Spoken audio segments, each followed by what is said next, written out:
ఎప్పుడు అబ్బాయిలే సర్ప్రైజ్ చేయాలా? అబ్బాయిలే ఇంప్రెస్ చేయాలా? అమ్మాయిలు కూడా ఇంప్రెస్ చేయాలి కదా! పడేస్తే అలా పడి ఉంటారు. అస్సలు మనకి చేతకానిది మార్కెట్‌కెళ్ళి కొనడం మాట.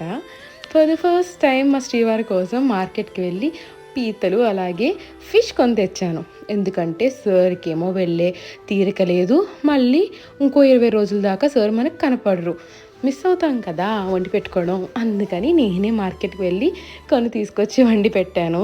చాలా ఇంప్రెస్ అయిపోయారు. ఏంటి నేనేనా? మీరు కూడా చేసుండుంటారు కదా! ప్రేమించిన వ్యక్తి కోసం ఇలా చిన్ని చిన్ని సర్ప్రైజ్‌లు.